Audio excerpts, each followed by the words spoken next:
Salam sejahtera, terima kasih karena bersama dengan saya di Nazilin Unity Channel. Hari ini, hari pertama Parlimen Malaysia dibuka bersidang semula. Apa yang jadi cukup memalukan.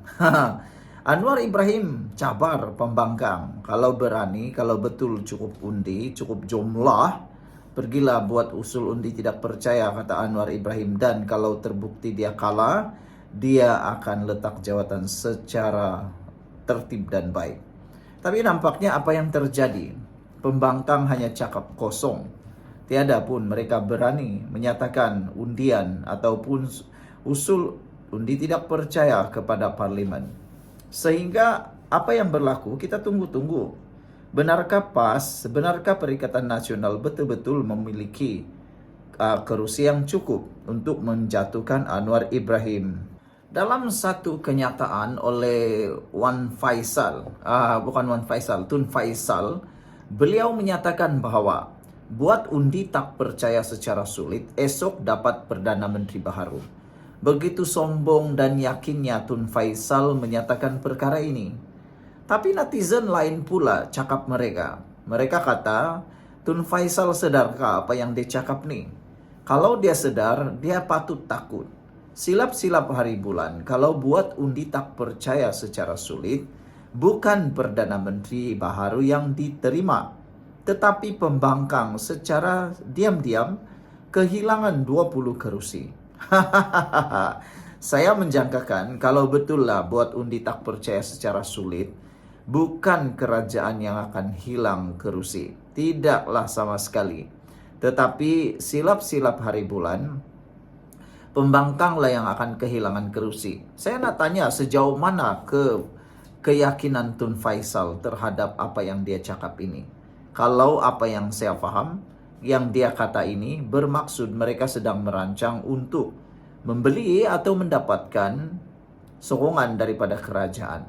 Tapi saya rasa semua itu hanya mimpi di siang bolong. Sebelum kita teruskan ulasan kali ini, jangan lupa saya nak perkenalkan kepada Anda semua, ini terapi imun Transfer Factor for Life. Terapi imun ini meningkatkan daya imun badan kita sehingga 400%. Secara umum dan ringkasnya, kita kena penyakit karena imun badan kita yang lemah. Kita tidak sembuh daripada penyakit karena imun badan kita yang bodoh dan tidak lagi bertindak kuat. Tetapi, apabila imun badan kita menjadi kuat, sehat, dan bertindak bijaksana, semua jenis penyakit boleh disembuhkan dari tubuh badan kita. Bayangkan, imun badan kita itu adalah doktor di dalam tubuh badan kita. Apabila doktor di dalam tubuh badan kita itu menjadi kuat, sehat, dan bijaksana, hidup kita juga akan bijaksana dan kuat serta sehat. Semua jenis penyakit akan sembuh dengan peningkatan daya imun badan. Dapatkan produk yang hebat ini, penemuan paling bersejarah dalam dunia kedokteran pada abad ini, diperakui oleh dokter-dokter di seluruh dunia dan di Malaysia, ada sijil halal dan lulus KKM. Dapatkannya segera melalui nombor telepon yang tertera. Mungkin ini jalan kesehatan untuk Anda. Jangan abaikan sama sekali. Baik, saudara-saudara sekalian, hari ini Tun Faisal kata, sila buat undi tak percaya secara sulit, esok dapat Perdana Menteri. Saya nak membidas. Saya betul-betul nak membidas apa yang Tun Faisal cakap ini. Saya tidak setuju dengan apa yang Tun Faisal cakap ini. Karena apa yang saya lihat ialah Anwar Ibrahim lebih bijaksana, lebih kuat pemikirannya berbanding kepimpinan pembangkang. Dibandingkan dengan Hadi Awang dan Muhyiddin serta Mahathir, pemikiran Anwar Ibrahim sekarang lebih bijak dan bijaksana. Beliau tahu pergerakan licik yang dilancang oleh orang-orang tertentu.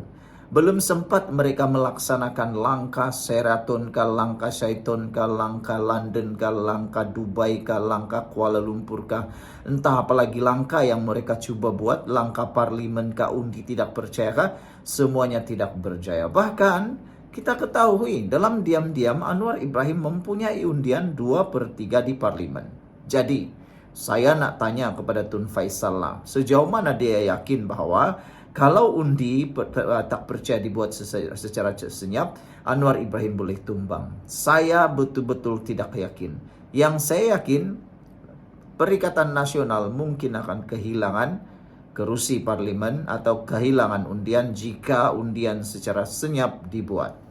Mana kau tahu kan? Manalah tahu di pembangkang pun ada juga yang tak berpuas hati dengan Muhyiddin, tak berpuas hati dengan Hadi Awang, tak berpuas hati dengan Perikatan Nasional yang tidak bergerak hebat. Mungkin mereka pun tahu mau juga peruntukan parlimen, kelemahan kepimpinan dan sebagainya. Siapa yang tahu? Silap-silap hari bulan, Tun Faisal akan menyesal jika membuat undian tidak percaya secara sulit. Kalau betul dibuat secara sulit, nak bagi tahulah, tiada satu pun lagi orang yang kaya untuk membeli ahli parlimen sekarang ini. Semua uang parti sudah dibekukan. Jadi, nak beli macam mana? Lagipun, orang tak akan mahu dibeli, jual beli lagi sekarang. Sekarang ini, pemimpin dan rakyat sudah bijaksana. Jadi, silap-silap, Tun Faisal memerangkap diri sendiri.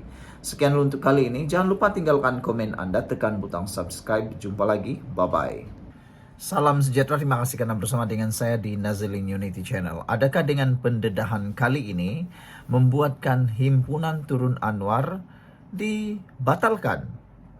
Persoalan ini mula tular di media sosial apabila sebentar tadi disahkan seorang pemimpin, Sheikh Wazir, pemimpin antara terbesar di Kelantan, 3 pemimpin Islam yang paling berpengaruh di Kelantan, menyatakan sokongan kepada Anwar Ibrahim dengan menyatakan bahawa kalau nak pengaruh Islam, pentadbiran Islam, bahkan ekonomi negara ini menjadi berkembang dan stabil, teruslah kekalkan Anwar Ibrahim.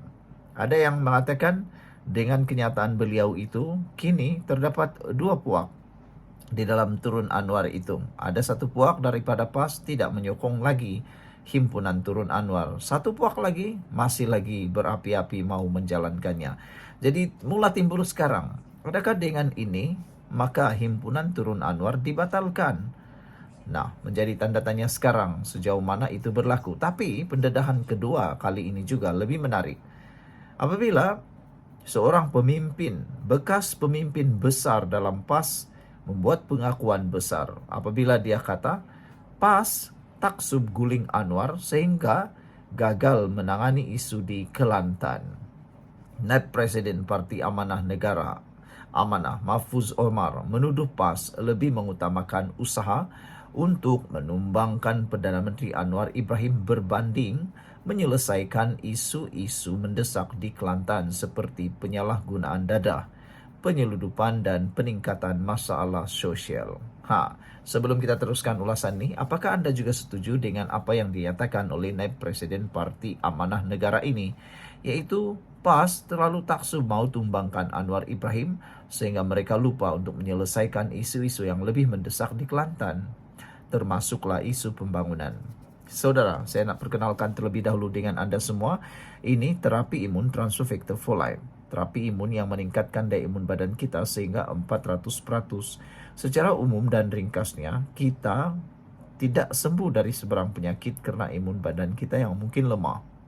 Dan apabila imun badan kita jadi lemah, kita sukar sembuh daripada penyakit. Kita juga sukar untuk sembuh daripada apa saja jenis masalah kesihatan. Tetapi dengan peningkatan daya imun badan kita dan apabila imun badan kita menjadi bijaksana, karena terapi imun ini mendidik imun badan kita menjadi bijaksana sehingga dapat mengenal mana satu kawan, mana satu lawan dalam tubuh badan kita. Imun badan kita bertindak seperti doktor di dalam badan kita untuk menyembuhkan kita daripada semua jenis penyakit dari kecil sampai yang besar, paling bermasalah besar. Jadi dapatkan produk Transfer Factor for Life yang meningkatkan daya imun badan, mendidik dan merangsang imun badan kita menjadi seimbang dan bijaksana ini. Ini ialah penemuan paling bersejarah dalam dunia kedokteran abad ini, diluluskan KKM dan halal. Dapatkannya melalui nombor telefon yang tertera dan ingat jangan tangguh-tangguh lagi, dapatkannya sekarang melalui nombor telefon yang tertera. Kalau ini kali kedua Anda menonton dan Anda tidak ambil peduli, mungkin sudah tiba waktunya Anda telepon atau message untuk mendapatkan nasihat konsultasi secara percuma. Baiklah saudara-saudara sekalian, bekas pemimpin PAS itu dalam satu kenyataan hari ini mendakwa parti yang berasaskan Islam itu kini lebih cenderung kepada strategi jalanan propaganda TikTok berbanding takbir urus yang berkesan. Rakyat kesal melihat gelagat luar biasa PAS untuk menjatuhkan dan menurunkan Perdana Menteri Datuk Seri Anwar Ibrahim. Seolah-olah itulah fardu ain paling utama dalam perjuangan mereka. Lebih utama daripada memberenteras dada, menangani kemiskinan atau menjaga akhlak rakyat. Sementara rakyat Kelantan makin terhimpit dengan dadah, penyeludupan dan kini pesta gay, pemimpin PAS pula begitu tekun menyusun strategi jalanan dan propaganda TikTok. Mungkin mereka sedang sibuk buka franchise demonstrasi pula, sindirnya. PAS, termasuk Dewan Pemuda serta beberapa pimpinan parti dijangka menjadi antara penganjur utama himpunan Turun Anwar yang akan berlangsung di pusat Bandaraya Kuala Lumpur pada 26 Julai ini. Pihak berkuasa menjangka kehadiran sekitar 10,000 peserta dan memberi jaminan untuk memudahkan penyertaan. Mahfuz turut mengkritik kemerosotan keadaan di bawah pemerintahan PAS di Kelantan. Negeri Serambi Mekah kini diserang najis dada. Dari Tumpat ke Tanah Merah menjadi laluan utama penyeludupan di sempadan. Kini dikejutkan pula dengan pesta gay yang diserbu polis, katanya. Rujukan kepada pesta gay itu berpunca daripada laporan polis terhadap satu program kesedaran HIV yang disokong Kementerian Kesihatan di Kota Baru baru-baru ini. Dakwaan yang kemudian dibantah dan ditegaskan sebagai acara kesehatan bukannya pesta maksiat. Mana perginya negeri Islam, mana perginya Islam memimpin, mana perginya kerajaan yang konon lebih baik dari DAP dan PH, kata beliau. Realitinya kerajaan PAS Kelantan lebih banyak ceramah daripada merangka dasar dan lebih banyak doa daripada tindakan soal bekas ahli parlimen pokok Senai itu. Semalam, Perdana Menteri Anwar Ibrahim menegaskan dia tidak akan meletak jawatan seperti yang dituntut oleh sesetengah pihak selagi beliau tidak melakukan sebarang salah laku dan penyalahgunaan kuasa atau penyelewengan. Sekian dulu untuk kali ini. Jangan lupa tinggalkan komen anda, tekan butang subscribe. Bye-bye.